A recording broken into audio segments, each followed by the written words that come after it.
This is NTV.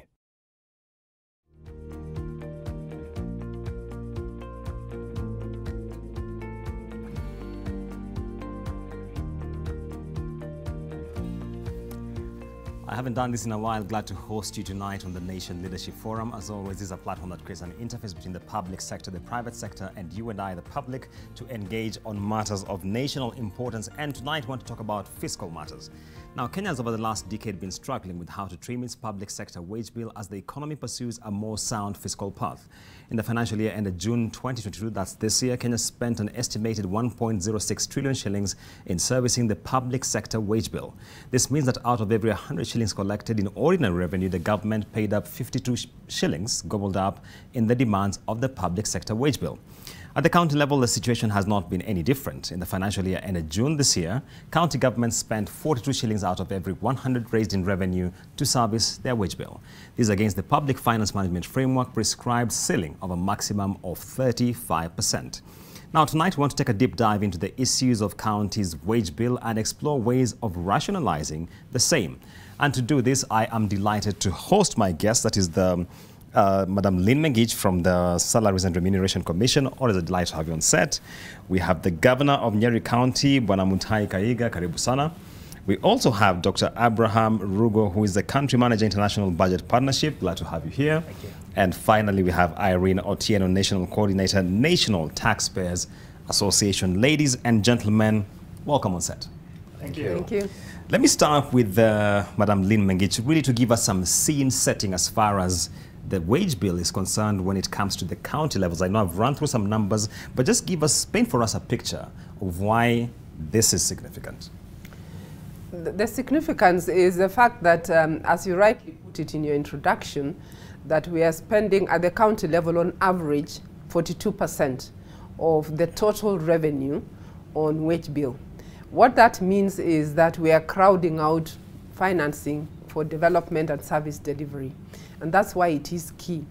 The other important factor is that ratio has really not achieved the targeted ratio of 35% as set in the PFM regulation. So as we continue spending more than 35%, it means we are spending lower than 30% on development as expected from the same regulation.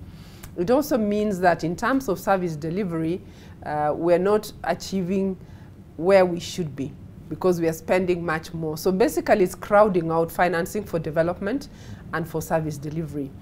We have seen that quite a number, most of the counties are actually above that target of 35%, with the exception of about 6. Another 10 are close to that figure, they are under 40. But we also have county governments that are spending as high as nearly 60% of their revenue on the wage bill. So as we spend more and more on wage bill, definitely development will suffer. Service delivery is also going to be impacted. But I also want to say that some of this is not necessarily a bad cost. You know, you have good costs and bad costs. When you look at the revenue at the county level, it has also gone into service delivery. Specifically, health is devolved. Yes. And for Kenya to achieve the right ratio of healthcare sector to the population, then we've got to continue employing the healthcare workers. We are not even at the stipulated WHO ratio. We're still below that. So as our population grows and we've got to reach everybody in terms of service delivery, then we will of necessity continue to employ more healthcare workers. The other service that is devolved and will continue also demanding more personnel is the ECD. And the ECD, which is also devolved, there's been a lot of recruitment also to fill that gap. So as we look at this issue of wage bill, we've got to look at it from two perspectives. One is that as you continue to reach the population, then you will increase the wage bill in absolute amounts. But the concern then is the ratio, rather than the absolute amount, which will continue to grow as you deliver services to reach the population. So that is what our problem is. It is the ratio. And therefore, as we begin this discussion, the question is always, is the problem revenue or is the problem the wage bill? Which comes before which one? Let me hold you there, Madam Lynn Mengich, and really move to the governor here, who is the man on the ground, the county level. Governor, some of the members of the COG have expressed to me, at least, that as Lynn Mengich rightly put, that maybe the challenge we have is what we have been prescribed as the sources of on-source revenue. It's not really the wage bill problem.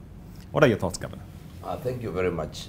I think I want to begin by saying we are focusing on the wrong thing. Service delivery, walking back historically, was given by one source called the national government. Yeah.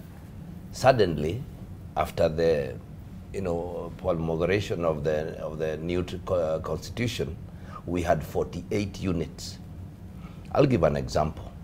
A few years ago, we had only 8 provincial hospitals. Yeah. Today, they were level 5s. Today, we are talking about 47 or more level 5 hospitals. These level 5 hospitals have continued to increase, and the labor that we have there, the doctors, when you talk about specialists, in other words, we are saying Kenyans are continuing to pay for the services they are getting.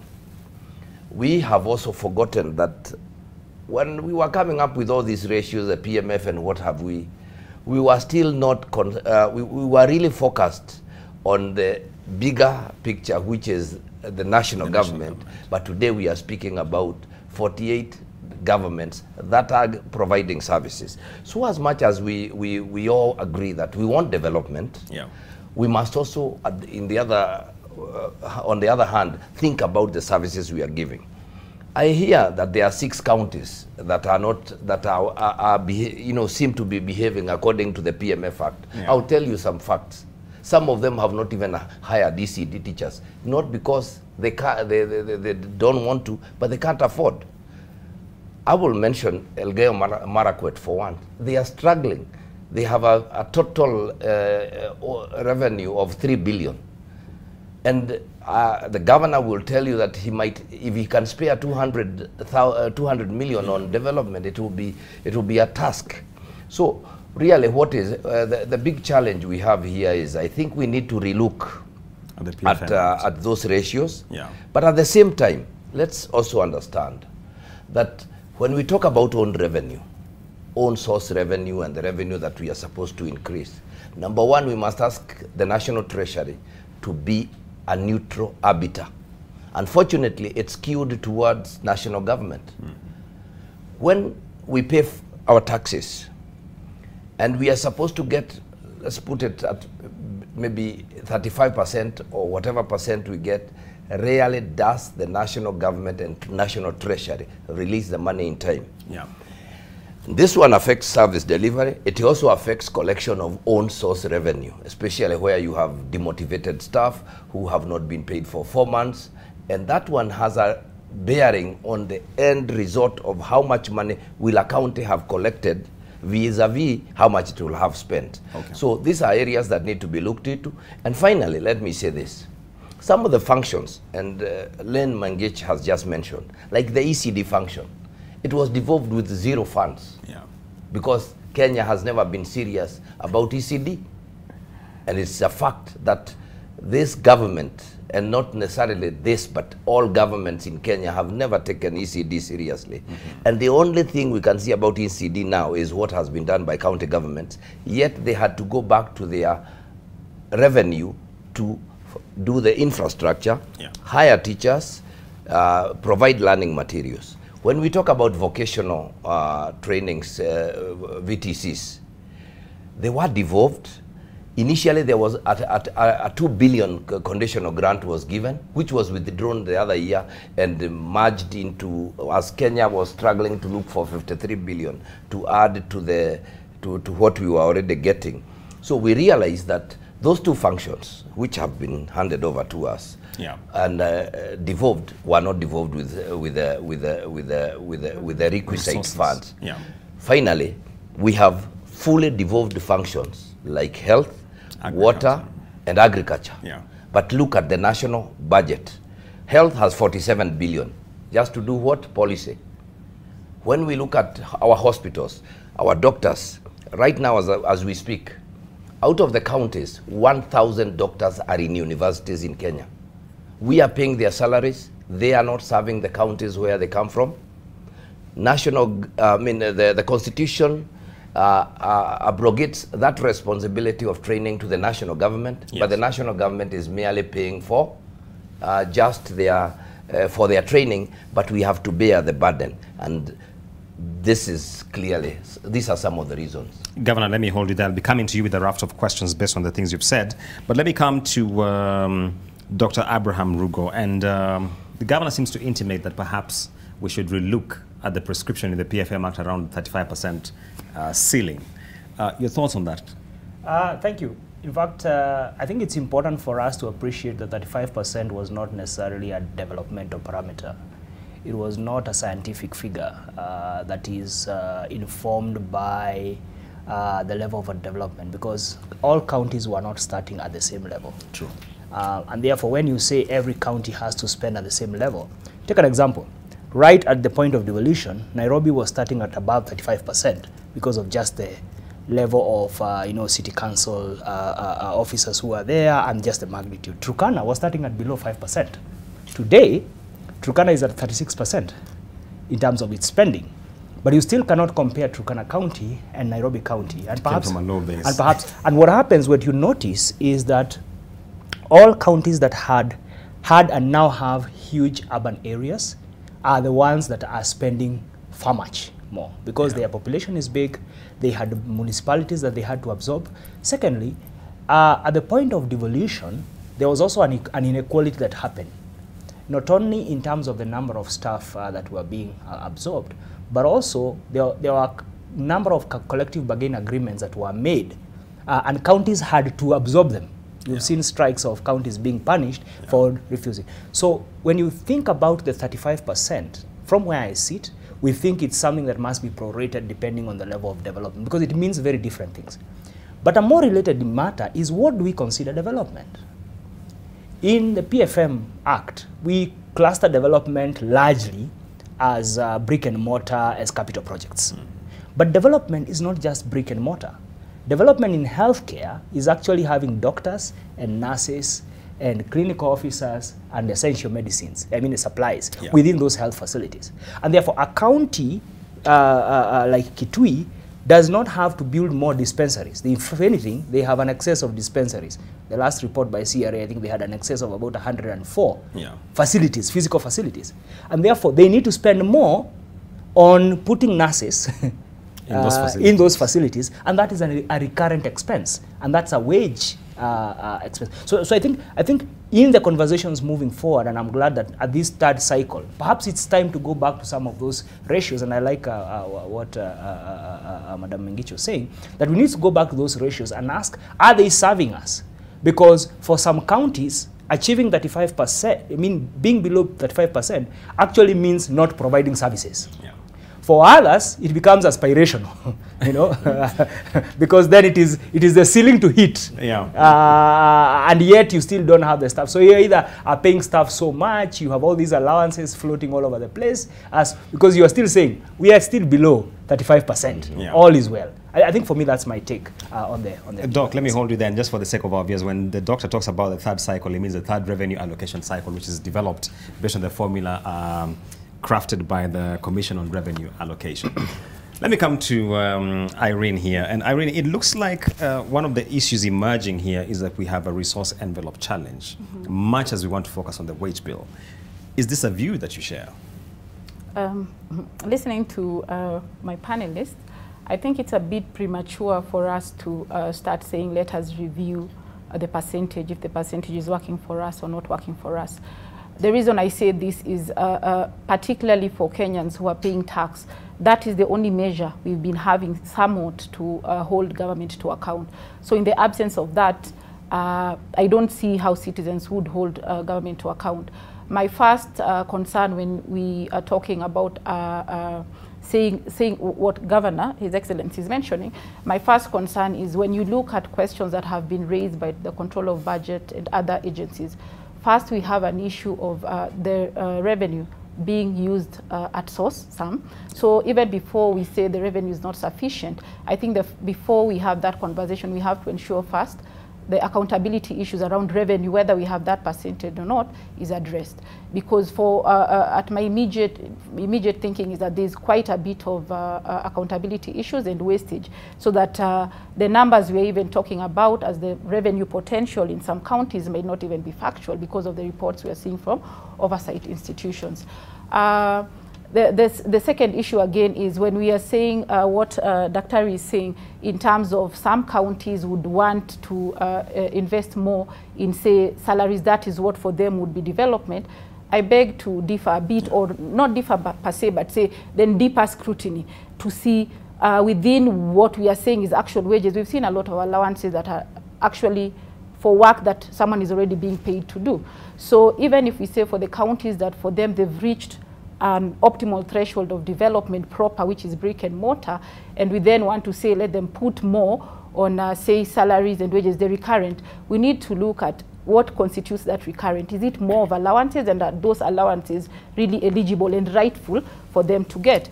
Secondly, again, even as we say the wage bill is a bit high, we need to see or get more statistics from the Salaries and Remuneration Commission and say Control of Budget to see who draws a lot of this. Is it the assembly? Is it the ECD teachers that we are saying? Is it the health workers? Because from research that we've undertaken in select counties, what pay the ECD teachers get, and particularly even the vocational training, is really not per SRC rates. Very few counties have adhered to that. I would point out Vihiga, that is paying the vocational training team at SRC, but others are really paying them wages that are below, are not even living wages. So we need to look at it deeper before we start saying the percentage is not working, or issues around that. In terms of resources, I think taxpayers are paying quite a bit at county level. So the question is, again, if they do not see service delivery, this again is going to be a demotivation. If we are saying you want people to pay tax, but they are not seeing salaries, and they are not seeing development, but rather people are paid. I'm not so sure the taxpayers at the subnational are ready to view service delivery as actually payment to civil servants. So we need also then, if you want to go that direction, reorient the population. Otherwise, their morale for tax paying is going to go lower than it is. All right, and just again, for the sake of our viewers, when you talk about revenue being used at source, essentially, ideally, it would come to almost a consolidated fund before it is pushed for use. And that's one of the reasons why the IMF was recommending the shift from cash accounting to accrual accounting. Let me just come to Madam Lynn Mengich.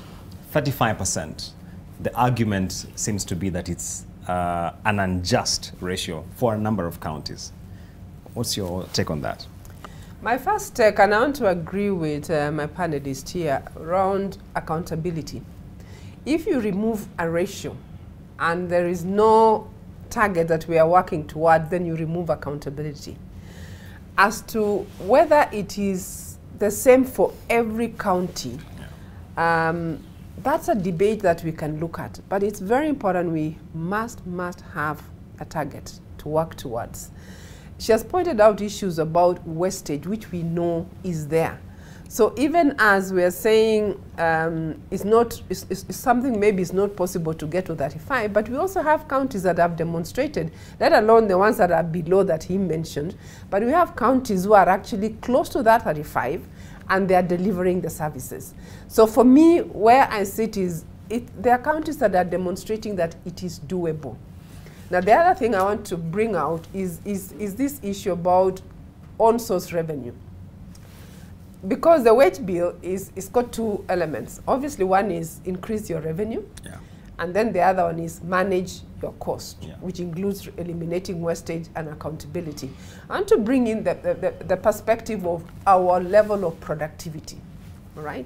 And if I can just share with you very quickly, even as a country, Kenya today, in terms of productivity, based on statistics released by ILO last year, Kenya ranks 151 out of 162 countries, right? Yeah. In Africa, we are number 15. Now, why is it a very important factor to consider is productivity in itself is an economic indicator that is linked to economic growth, competitiveness of the country, and living standards of the citizens. So as much as we are talking about all these ratios, if we are not productive, then our economic growth will suffer, our level of competitiveness will suffer, and living standards. So if I take that argument to county level, it is saying as a country, let's acknowledge we are not doing well. Yeah. And therefore, by extension, even the counties are not doing well on productivity. If as a nation we just simply focus on productivity, we will be able to increase our revenue. We will see more revenue, and therefore that ratio in itself will be addressed. So it's important that we look at it from both perspectives, with what do we need to do. So I just want to talk about, His Excellency said on-source revenue is probably not one of the key factors. But recent study by CRA, which was shared with the county governments just a month ago, CRA have demonstrated that there is a lot of potential in each county to actually improve their own source revenue drastically. And they went into details by county and what can each county do to increase their own source revenue. So indeed, counties have opportunities to increase revenue. National government has opportunities to increase national productivity.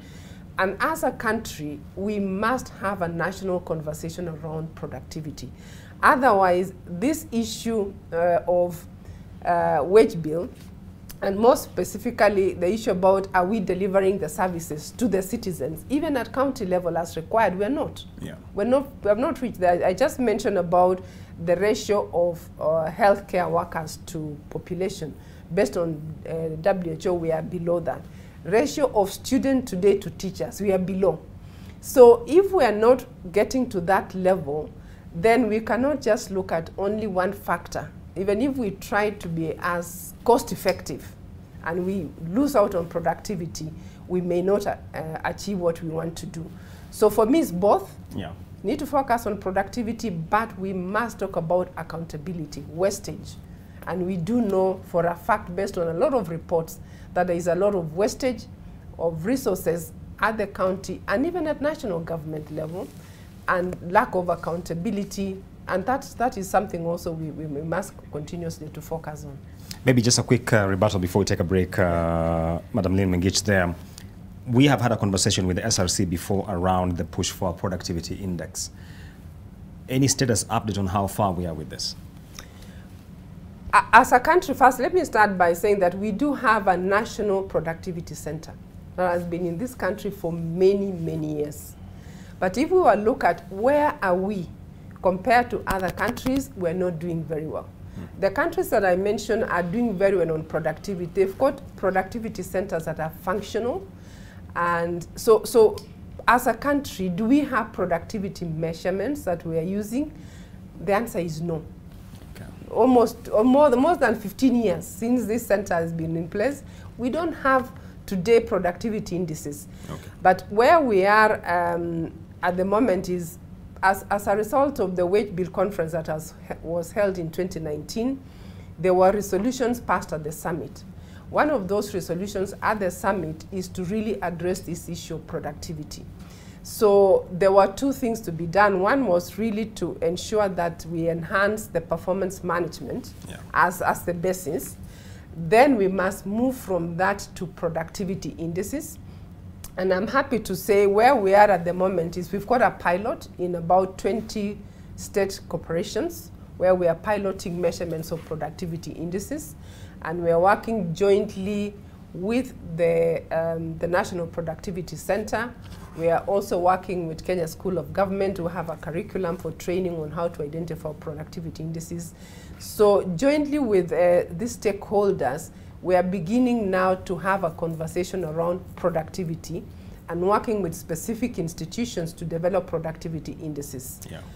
But as a country, we must move away from where we are today and even move to the national level to develop productivity indices at that level. All right, and that point by Madam Lynn Mengich takes us to a quick break. We shall be right back with a lot more on this conversation. Stay tuned.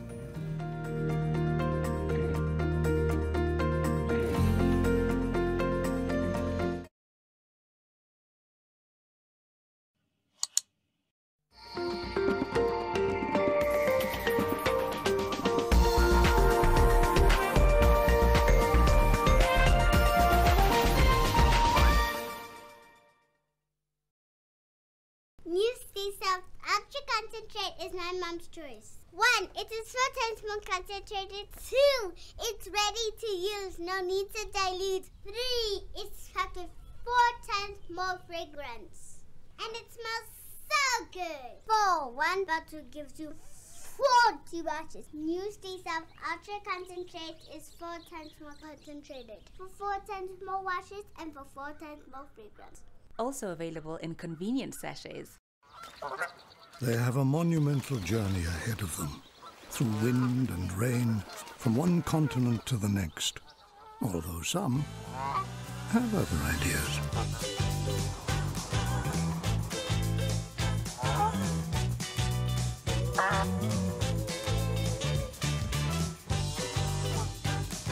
Well, if you're going to fly, you may as well fly better. Hey Dad, are we there yet? Sio kupenda kwangu, ni vile economy iko. Usijali. Wacha turekebishe. Bei ya jana, si bei ya leo. Tunabambika na Jumia Black Friday. Inua bidhaa yako leo. Uletewe haraka upesio. Na kuna kitu tu kwa kila mtu. Kuna ofa moto moto. Ocha kukipo tu. Uchumi ni hard, lakini Jumia tunakusort.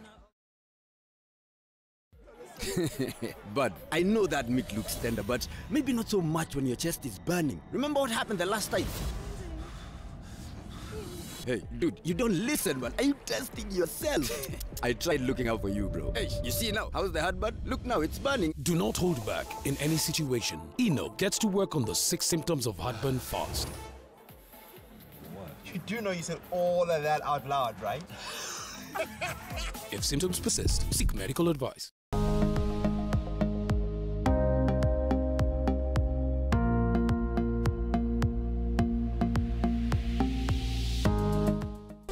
New Nivea Radiant and Beauty Advanced Care. With 5 oils and 5 vitamins. 48-hour nourishment. Helps reduce appearance of stretch marks in just 2 weeks.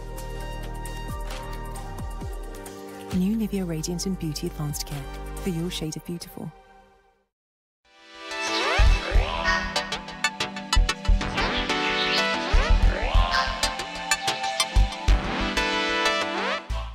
St. Paul's University welcomes you to our 31st graduation ceremony on Friday, 18th November 2022 at our Limuru campus. You can follow live proceedings on NTV 10 a.m. to 1 p.m. St. Paul's University, your university of choice.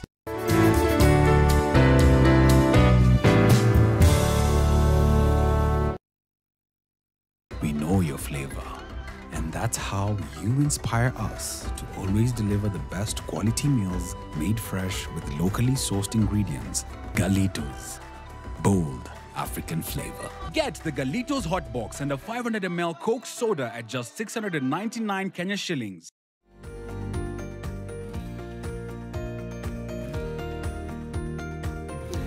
Glad to have you back on this conversation on the county's wage bill, and I can see a lot of feedback online. Let me just pick one and throw it to the good governor here so we continue from there. At Eric on Twitter is saying we have no wage bill problem at the counties. We have a corruption and mismanagement problem. Governor, do you share that view? Let me just first correct this. You know, we focus too much on counties who are running only 376 billion over 3.3 trillion budget.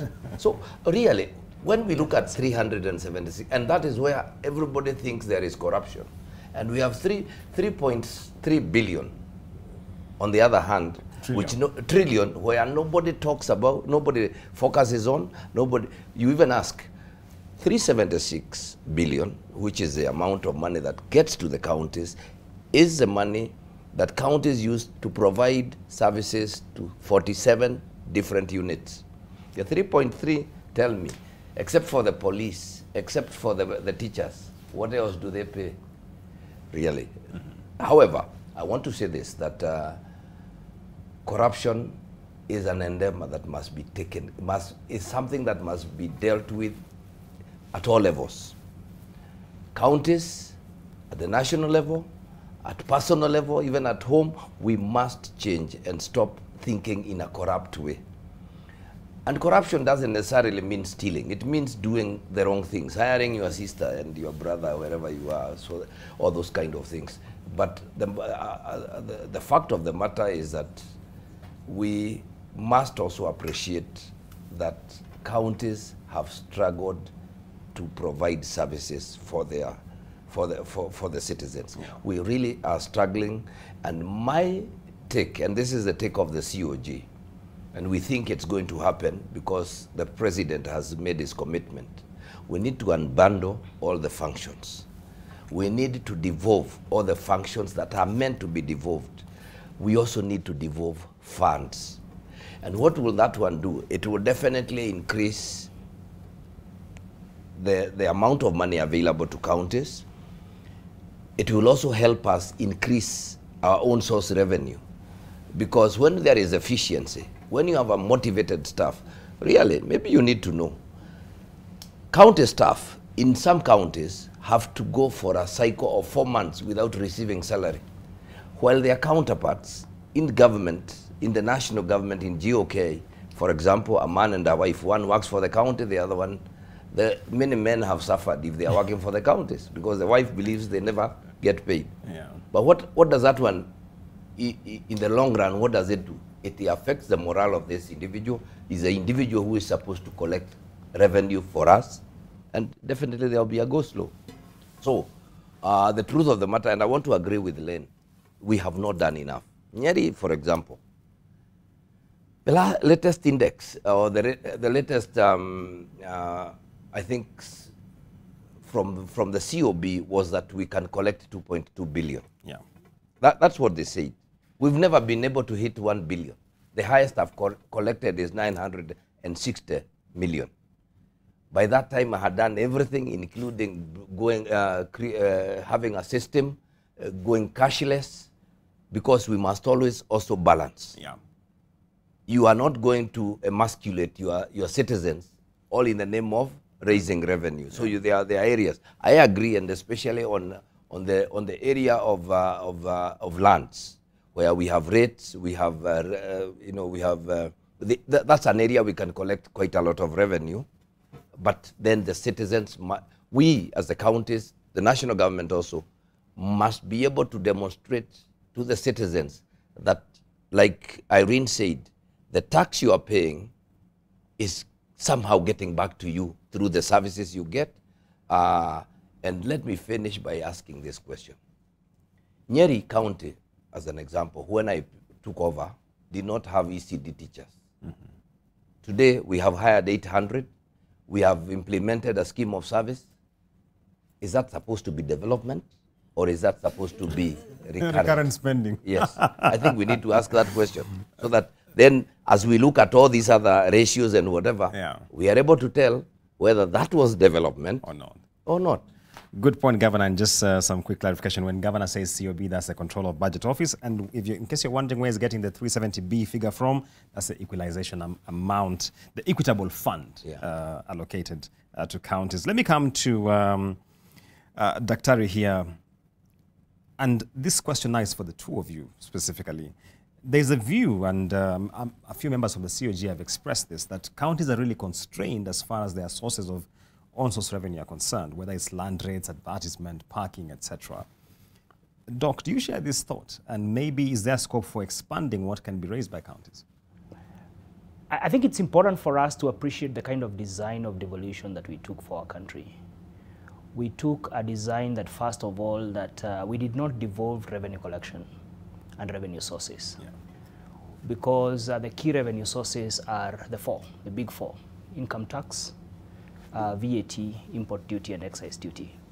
And the reason for that was, first of all, to be able to appreciate that different counties were coming from different levels.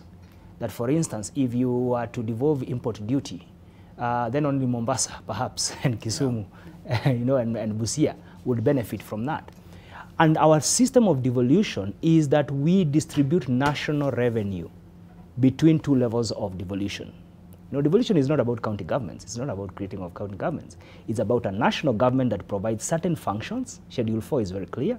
And county governments that provide a certain set of functions.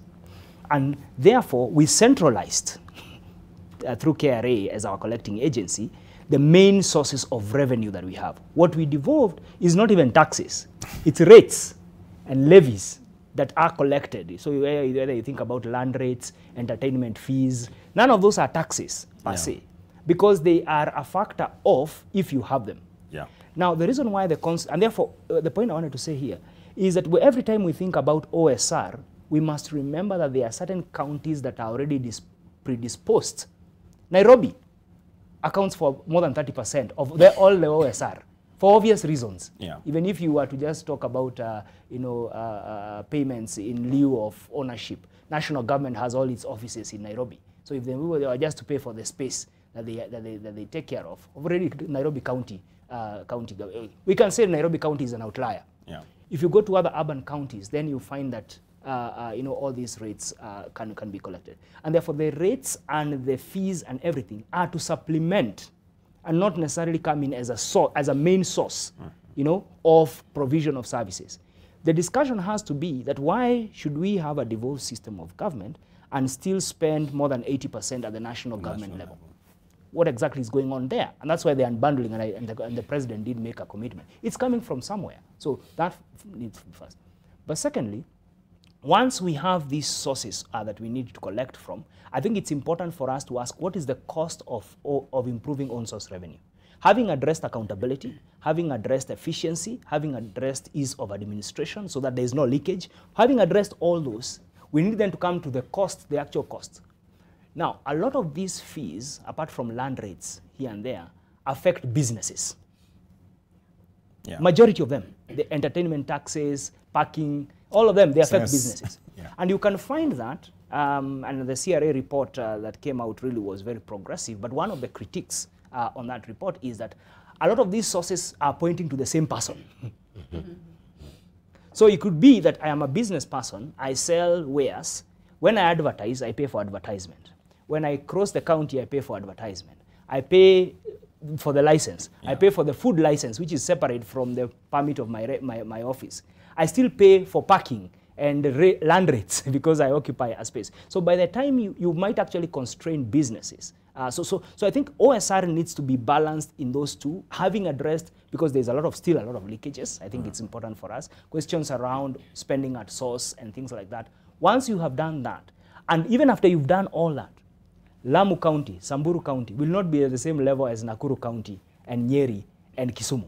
They will be at different levels because, again, their sources are maybe similar, but they are of a lesser value, of different values, sorry, so to say. Therefore, we must not forget about this national government. But allow me to say something else that is not related to that question, that's on the wage question, is that we still have very little information, so I think the opaqueness is the word, about what exactly this wage bill we are talking about constitutes. There's only one county I know of, because it's led by my friend and colleague in college, Homa Bay, that we have a publication of who is actually earning what. Most of the other counties, we don't have those. There's no visibility. There's no visibility. You can't tell when we say this money is being spent on wages, who exactly is this? Yeah. Because and that is important from a point of, and we've seen this, we ran the county budget transparency survey, which Nyeri County is actually top. We are still waiting for this survey for this year. But for as last year, they were top. So I think those are critical things we need to ask ourselves. But OSR cannot be an omnibus as a solution to not sharing revenue in the right way.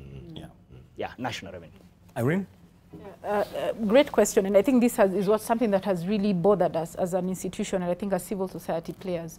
One, there is so much, applause at counties that are collecting more on-source revenue. So we'll rate them, these that are reaching the target. But we are not looking at the implication of this, which Dr. has mentioned. What is the cost on businesses? But more importantly, what's the cost on the gender implications of these revenue-raising measures?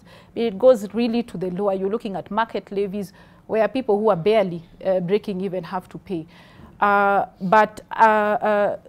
Excellency and the COG, I think there is a lot of room to get a bit more revenue.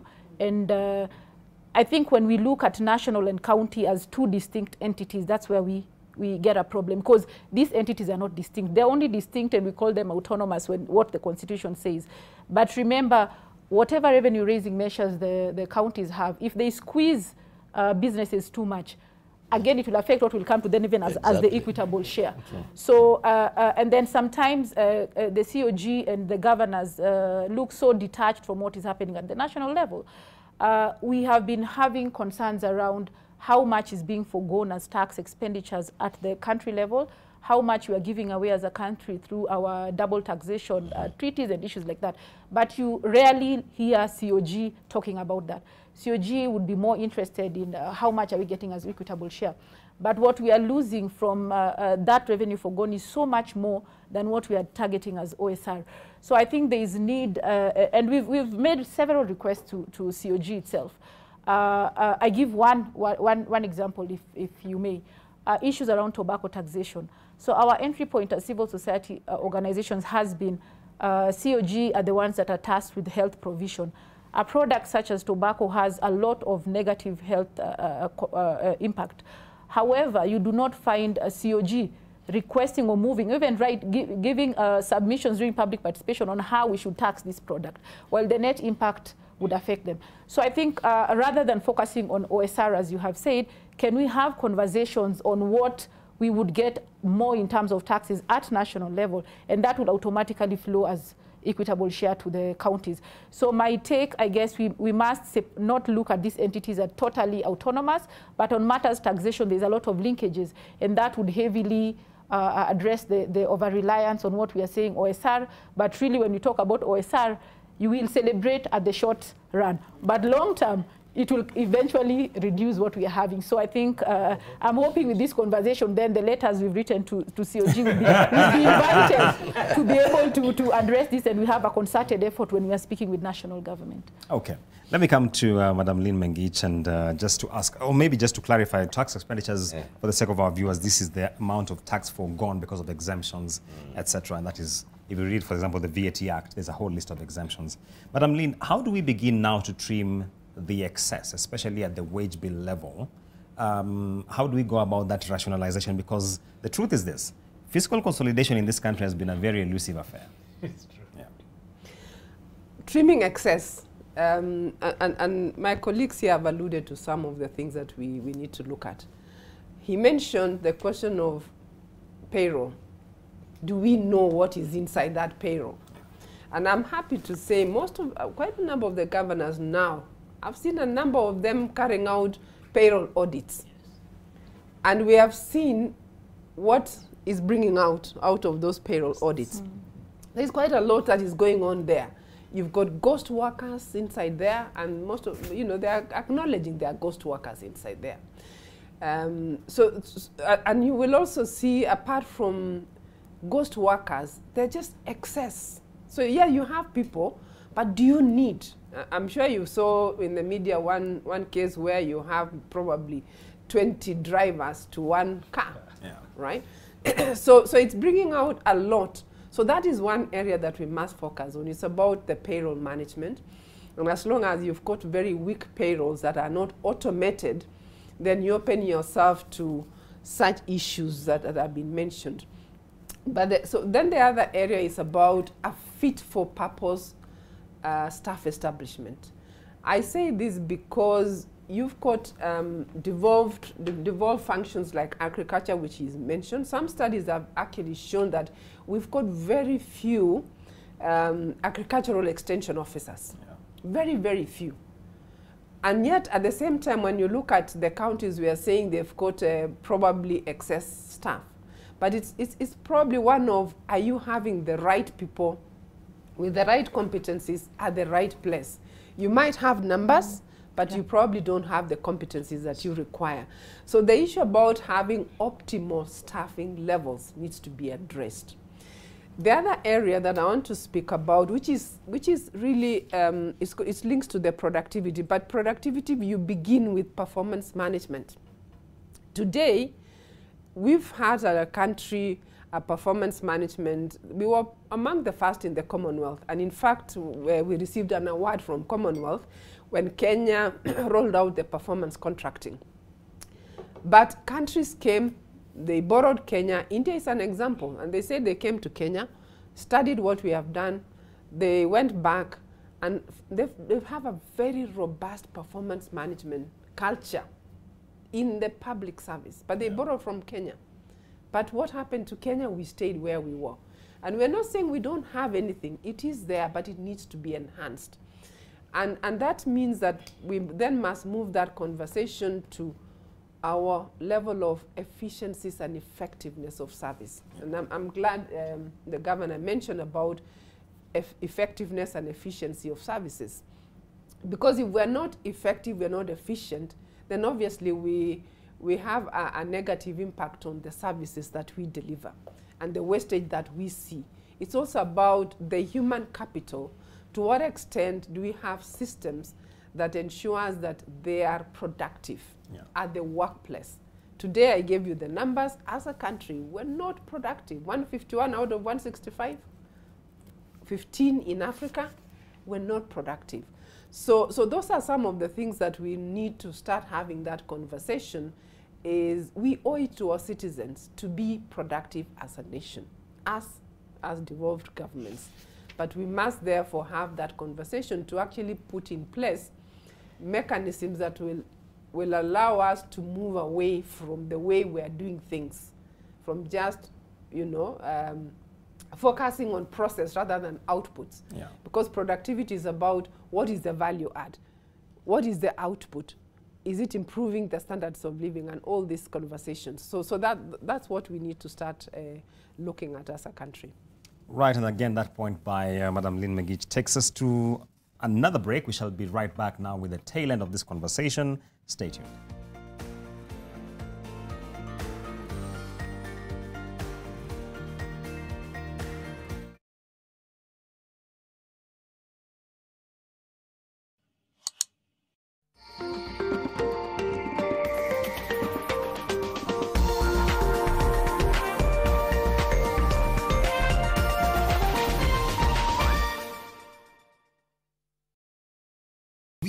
Are investing in the next generation of tech dreamers. Together, we harness the power of innovation. The Family Group Foundation is the anchor sustainability body for the Family Bank Group. 199, 200. Here it is. The treasure is down there. Well, start digging. Quicker. Dig quicker. Here, drink a Red Bull. That's better. Can you see it?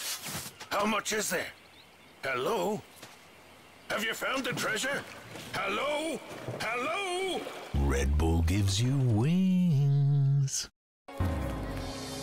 Japo tuna tofauti, kila moja wetu ana sauti. Stop the bus. Tuinuane. Ushirikiano wetu. Tuinuane. Na ukaribu wetu. Tuinuane. Tuinuane. Tuko pamoja, maishani, tuinuane. tuko pamoja, maishani, tuinuane.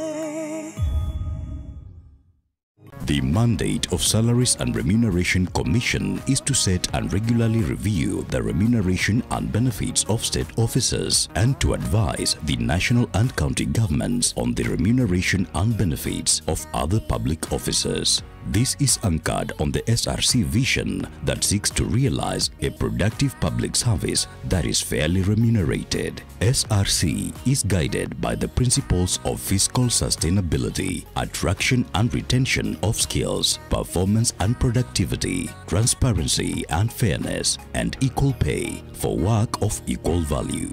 SRC, rewarding productivity. My skin is my identity, my strength. It's unique and deserves care made specially for me. New Nivea Radiant and Beauty Advanced Care with 5 oils and 5 vitamins. 48-hour nourishment. Helps reduce appearance of stretch marks in just 2 weeks. New Nivea Radiant and Beauty Advanced Care for your shade of beautiful.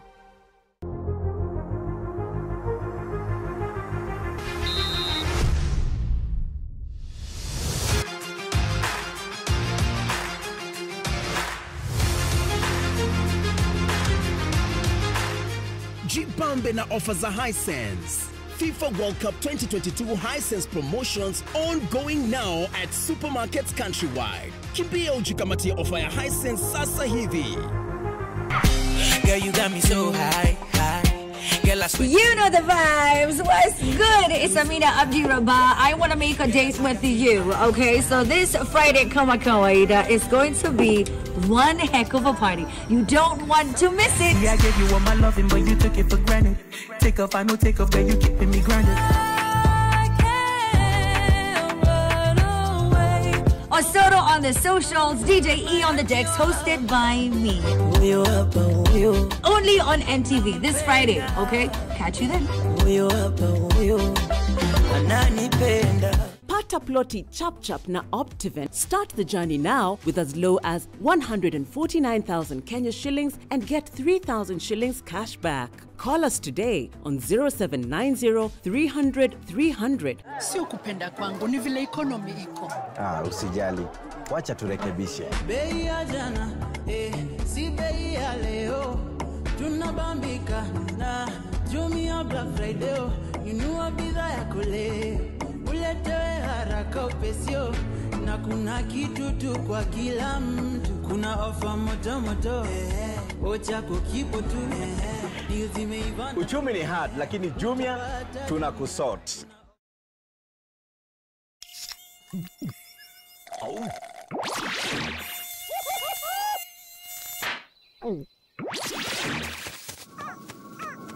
Huh? Well, nature is full of wonders. Red Bull gives you wings. Nivea Pearl and Beauty Deodorant. The perfect balance of 48-hour protection and care for soft, smooth, and beautiful underarms. Try our new Pearl and Beauty Black Pearl for smooth and perfumed underarms. Sio kupenda kwangu, ni vile economy iko. Usijali. Wacha turekebishe. Bei ya jana, si bei ya leo. Tunabambika na Jumia Black Friday. Inua bidhaa yako leo. Uletewe haraka upesio. Na kuna kitu tu kwa kila mtu. Kuna ofa moto moto. Ocha kukipo tu. Uchumi ni hard, lakini Jumia tunakusort. They have a monumental journey ahead of them, through wind and rain, from one continent to the next, although some have other ideas.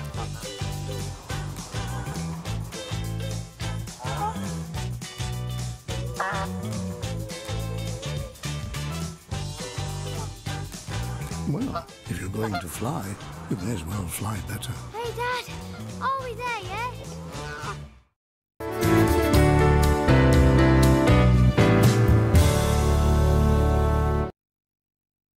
We know your flavor, and that's how you inspire us to always deliver the best quality meals made fresh with locally sourced ingredients. Galitos, bold African flavor. Get the Galitos Hot Box and a 500 ml Coke soda at just 699 Kenya shillings.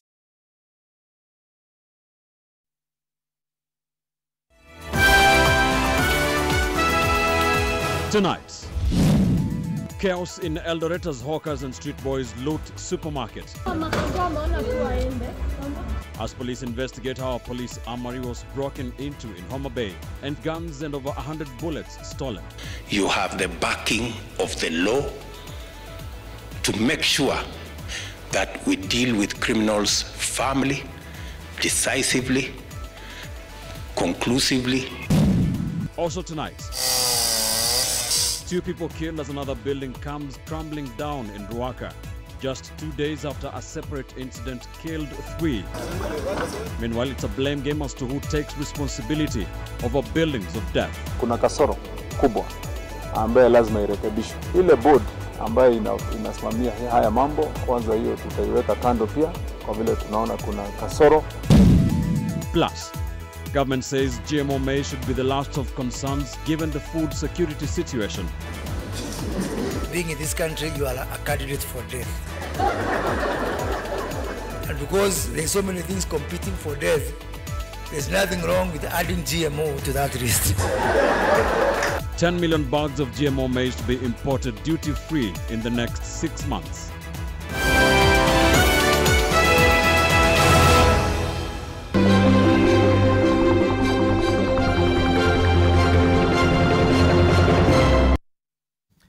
Welcome back to this final section of the Nation Leadership Forum, where we are focusing on the county's wage bill, and this section is really about where do we go from here. We already heard from Madam Lynn Mengich from SRC giving us some introductory thoughts. Let me come to Governor.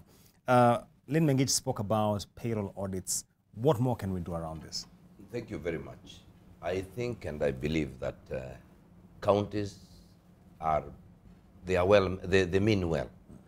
Today we had a meeting and I could listen to majority of the governors. In fact, they are all going to do payroll audits, especially the new governors. Yeah. They are going to do payroll audits to ensure that we know who is there.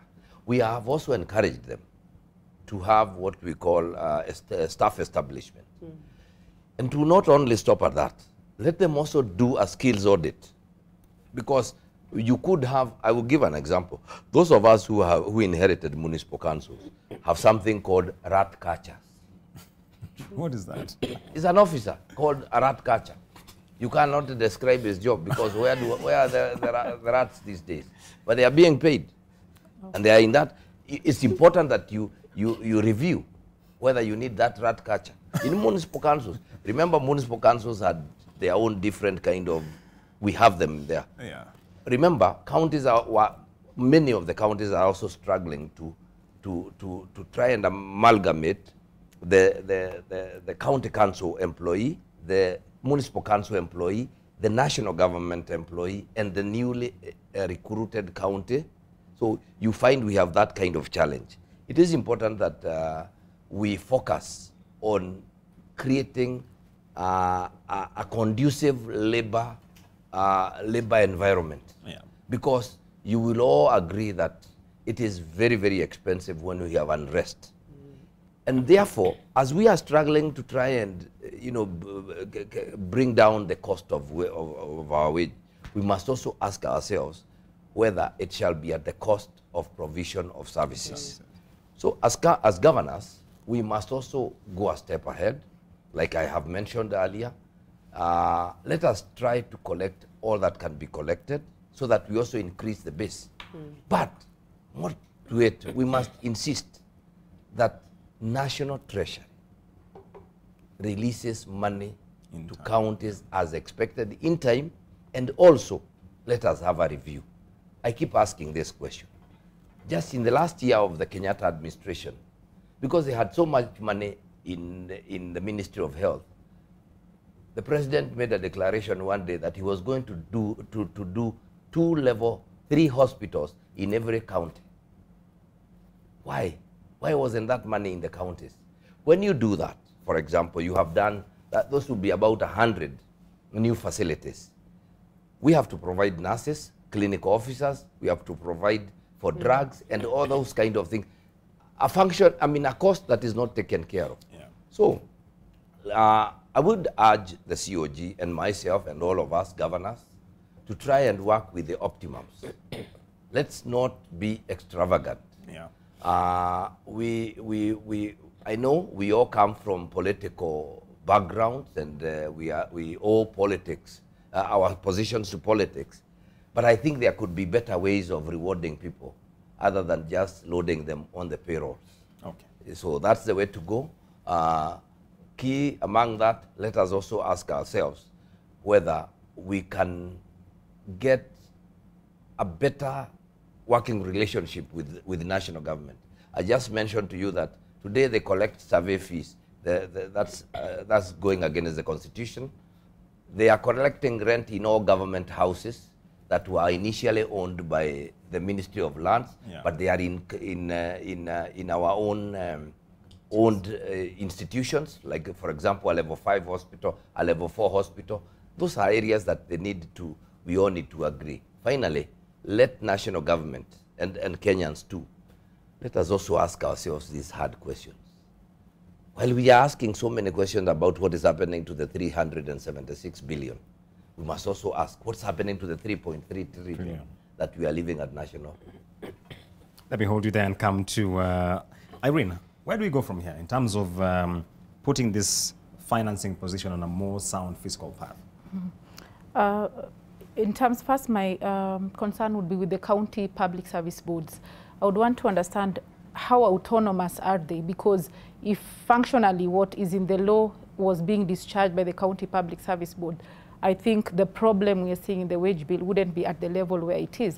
They are tasked with the setting up and abolishing some offices, reporting on performance. When Lynn was speaking about performance indicators, they should be reporting this to the assembly. So are these reports being actioned at the assembly? So my first suggestion and recommendation, in as much as the wage bill is concerned, is I think that there needs to be a reorientation of the county public service boards to understand their critical role in matters wage bill, and see if that can be addressed. I'm also looking at, might not be related to exactly what you've said, but these issues of the conditional grants that we used to have as conditional grants proper to the subnational.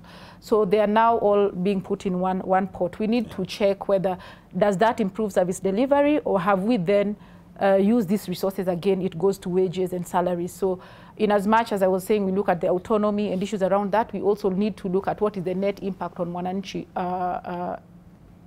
in that regard. As Excellency is saying, we are putting our eyes at both levels, both national and county, because to the taxpayer, I think it's really not, we really are not so keen on, as long as the money is being misappropriated, taxpayers are paying. And so our focus really as taxpayers is neither on, it should be on both. I think I'll add on a bit later the point I had in mind. Yeah, I remember it. The other concern really has been what Excellency was saying. We are pushing for more on-source revenue, but you find that a key driver or a key contributor to that on-source revenue has also been the user fees for hospitals. So again, that is problematic. Finally, this distinction or how we are treating state and public officials, they are drawing quite a huge. But remember, most of Kenyan citizens are in the informal sector. So when you look even at the thinking around KRA nationally, is they are saying we need to move towards the informal sector to tax. But you'd see that we are barely giving the informal sector much. I would want to give an example of, say, NHIF. We might pay some rates are similar, but you find that state and public officers are treated differently.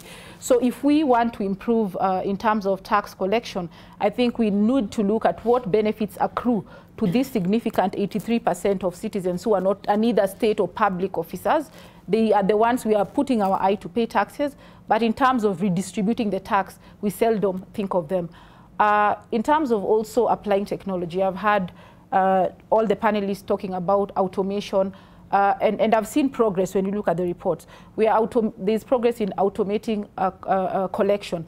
But in terms of using, you'll find now when you're looking at the reports from other oversight institutions, particularly when you're looking at casuals, they seem to be paid, but at that time we are not applying technology. So we are applying technology in a way that favors us. When we want to collect more from the citizens, but something as basic as casuals, you'll find you're paying casuals, no copies of IDs. Everyone is almost banked nowadays. There is M-Pesa. So there should be a schedule where you can see these were the people who are paid. So I think we are doing a great disservice to taxpayers if we leverage effectively on technology to collect, and then also on the issues of how we then redistribute those resources. Thank you. Doc? Yeah, I still hold very strongly that we have to go back to identifying who is doing what and allocating the rightful amount of the national revenue. I insist it's a national revenue. It's not a benevolent fund of the national government to counties. It's collected from Wajir to Lamu to Narok. Every Kenyan pays tax. And therefore that tax is the one that we gave to ourselves through the constitution to redistribute and use it for service delivery for ourselves. So that social contract has to be honored. Secondly, I think holding the factors of making sure that we are transparent about, who is spending what. I don't think wage bill in the foreseeable future is supposed to be seen as a problem. I don't think paying government officials is a problem. It is not. Because once you have built sufficient hospitals, then you need to only pay doctors and nurses to be present. Otherwise, they go to the neighboring county or they go to neighboring country. Once you've built enough roads and you need maintenance, so you need engineers who can do spot checks. Other countries that have reached certain levels of development are no longer dealing with still brick and mortar. You're dealing with maintenance, and that's why the revenue, the current spending. So wage bill in and of itself should not be seen as a problem. The 35%, as I said, is not an aspirational. It's important for fiscal discipline, but we also need to ask ourselves whether it is actually being unfair to certain counties. Thirdly, and perhaps lastly, is that devolution as designed was for Lamu to decide what is good for the people of Lamu. It was to bring government closer to the people, so that then the people of Lamu can decide our biggest problem here is movement in the water area. So we are not going to build roads. We are going to invest in ships or whatever you want to invest in. People of Kisumu do the same. People of Turkana do the same. And therefore, there cannot be a common measure. We can learn best practices across board, but there cannot be a common measure a standard measure upon which we choose what is development for different counties. And I think if we do that, then you start now improving the country and improving the different. And finally, I think, is to say that the push for accountability by citizens has to go a notch higher, both on the national government and the county governments. Thank you very much. Thank you for that. I'm told by my director we have 8 minutes to go, so let me just get into the closing remarks. And let me start with the good governor, so that's 2 minutes each.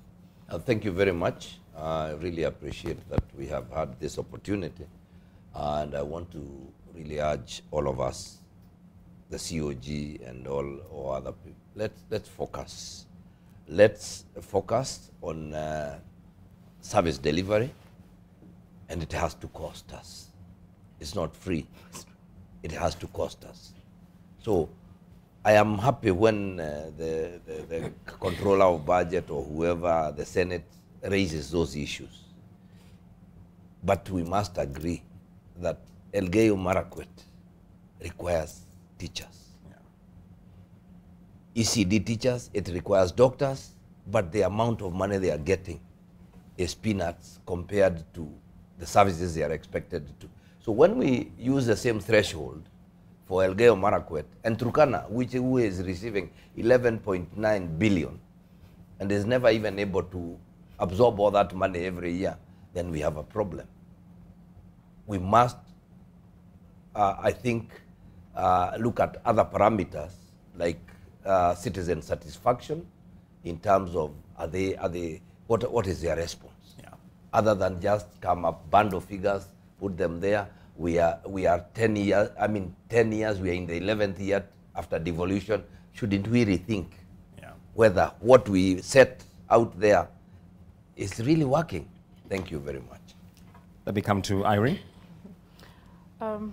I think we must, as all entities at both levels, strive towards value-based and servant leadership. I think we must reorient, because as it is right now, we are getting into positions to kind of enrich ourselves. And so if we could have that kind of reorientation in terms of value leadership and servant leadership. I don't think the legislation, the numbers we are talking about would change so much unless the culture of the people, and that I think is something progressive. I'm hoping that as Kenyans we will get to that level, and at both levels of government we must address the issues of justice and equity. Look at how the highest paid. So if you're looking at who draws the highest, particularly I'm a bit bothered with the issues of allowances, then look at what you're paying your ECD teachers, the people at the vocational training centers, and people are all purchasing and buying products that have VAT at the same rate. So I think for me would be the issues of equity would be the first issue for me, and value-based and servant leadership would move us closer rather than holding on to those numbers. Okay. Doc? Yeah, I think for me, we find ourselves at a point in the building of our country when we must take some very strong governance and leadership positions and push that, because I don't think necessarily we are facing a technical problem. So it's not a misunderstanding of numbers and who needs to do what. It's really a leadership question, you know, and therefore that has to be effected. And I agree on the values question. But secondly, is that when citizens pay their tax, they honor their end, and therefore the expectation on the government side is actually to honor and provide these services, appreciating the duality of life, that today you are a government official providing services, tomorrow you are the consumer of the same services, and therefore we need to see ourselves you know, as both consumers and providers, that at one point we are making decisions. On the other hand, you know, if a governor is sick, what will save him is the nearest facility and whether it's working or not. It's not the insurance covers we have, it's not the big hospitals, it's not the big ideas. It's whether that facility next to you is functional, and whether the road that is, you know, that leads there can actually get you. So these services are for us as Kenyans, and therefore it's not, we are not serving those people. We are actually serving ourselves. Thank you. All right, Lynn Mengich, please close for us. Wage bill in itself is not a problem because, as my colleagues have said, you must pay the public officers. And it's very important that we don't then see, anytime we see a wage bill, we see a problem. I think every time we see a wage bill, we must ask ourselves, is that wage bill, two questions we ask ourselves. One is one of accountability, which we've talked about, fiscal discipline around that wage bill. And we've talked around what is in it that we want to see there. But the second question then we must ask ourselves is, what am I getting out of that wage bill? And that is the question now about the value add. Yeah. What am I getting out of it? That's a very important question that we must ask. Then the other issue that has come again out of all our discussion is this issue about wage bill is not a county problem. It is our problem as a country. It has to be both national and county government. And that actually one of the biggest levers that we have is to increase revenue. If you increase revenue, I keep saying, you know, you bake a bigger cake, it's available, we can all distribute to the counties, we can distribute to wage bill, to development, and it's sufficient for us. But how do we get there? Yeah. And therefore, my conversation goes back to the productivity question. Productivity is an economic indicator for economic development in terms of a growth of your GDP. It's also about competitiveness of the country and the living standards of that country.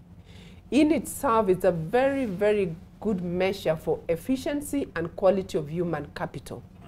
So as a country, must ask ourselves the big question, if we are number 51, not if, we are number 51 out of 162 globally, is that where we want to be? Is that the best that we can be?